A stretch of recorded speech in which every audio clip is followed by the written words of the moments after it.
सौतेली माँ। एक दिन एक ब्राह्मण ने अपनी पत्नी को अपने बिना खाना खाने से मना किया ताकि कहीं ऐसा न हो कि वो बकरी बन जाए। इसके जवाब में उसकी पत्नी ने भी उससे यही कहा कि वह भी उसके बिना खाना नहीं खाएगा ताकि वह कहीं चीता न बन जाए। दोनों राजी हो गए। इस तरह काफ़ी दिन निकल गए और दोनों में से किसी ने अपना वादा नहीं तोड़ा। दोनों एक दूसरे के साथ ही खाना खाते थे। पर एक दिन उस ब्राह्मण की पत्नी ने अपने बच्चों को खाना देते समय उस खाने में से चखने के लिए एक कौर खुद खाकर देख लिया। उस समय क्योंकि उसका पति वहाँ नहीं था, सो उसकी पत्नी तुरंत ही बकरी बन गई। जब वह ब्राह्मण घर आया तो उसने देखा कि एक बकरी उसके घर के चारों तरफ घूम रही है। ये देखकर वह बहुत दुखी हुआ क्योंकि वह तुरंत ही जान गया कि वह बकरी और कोई नहीं बल्कि उसकी अपनी प्यारी पत्नी थी। उसने उसको अपने घर के आंगन में बांध दिया और उसकी बड़ी सावधानी से सेवा करने लगा। कुछ साल बाद उसने दूसरी शादी कर ली, पर उसकी दूसरी पत्नी उसकी पहली पत्नी के बच्चों के साथ बिल्कुल भी अच्छा व्यवहार नहीं करती थी। वह तो उनको खाना भी बहुत कम देती थी। वे बच्चे बेचारे बहुत परेशान रहते थे।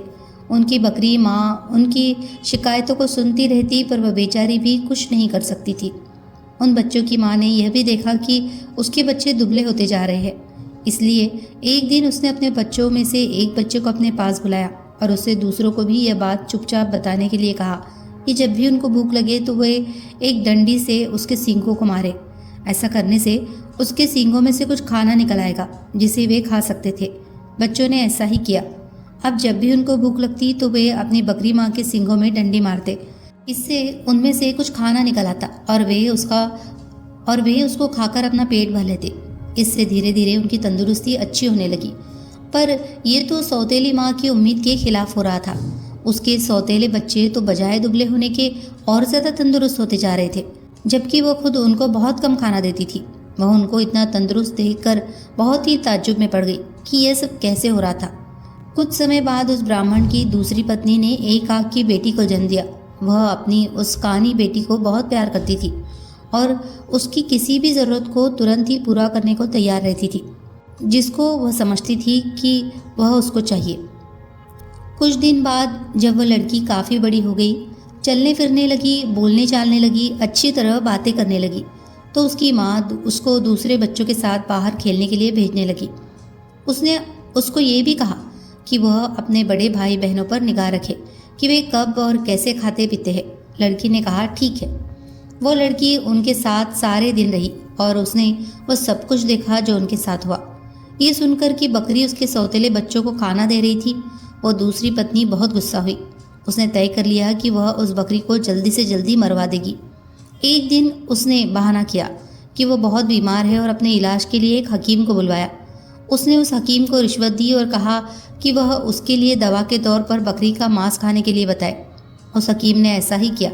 ब्राह्मण अपनी पत्नी की बीमारी के लिए बहुत चिंतित था और हालांकि वह बकरी को बिल्कुल मारना नहीं चाहता था, फिर भी वह अपनी दूसरी पत्नी को ठीक करने के लिए उस बकरी को मारने को तैयार हो गया। पर यह सुनकर उसकी पहली पत्नी के छोटे छोटे बच्चे बहुत रोए। वे बहुत दुखी होकर अपनी बकरी माँ के पास गए और उसको जाकर सब बताया। उनकी माँ ने कहा, मेरे प्यारे बच्चों, रो नहीं। जो ज़िंदगी मैं जी रही हूँ ऐसी ज़िंदगी से तो मर जाना अच्छा है। रो नहीं। मुझे तुम्हारे खाने को लेकर कोई दुख नहीं है, क्योंकि अगर तुम मेरा कहा करोगे तो खाना तो तुमको उसके बाद भी मिलता रहेगा। मेरे मरने के बाद तुम लोग मेरी हड्डियाँ इकट्ठी कर लेना और उनको किसी ऐसी जगह दबा देना जहाँ उनको कोई ढूंढ न सके। फिर जब भी तुमको भूख लगे तो तुम वहाँ आ जाना, तुमको वहाँ खाना मिल जाएगा।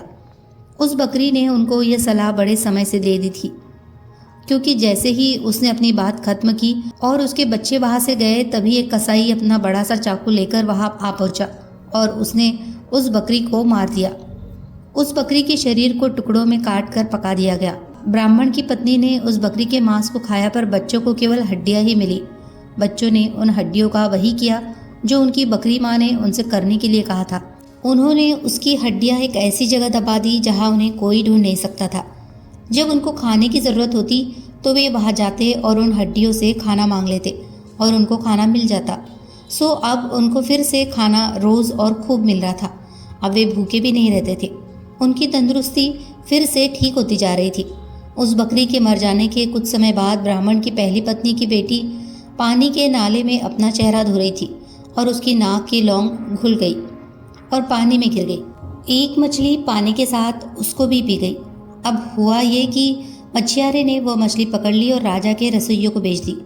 रसोइयों ने जब उस मछली को पकाने के लिए काटा तो उसको ये देखकर बड़ा आश्चर्य हुआ कि उसके अंदर तो नाक की एक लौंग थी। वो उसको लेकर राजा के पास गया तो राजा को भी उसमें रुचि हो गई।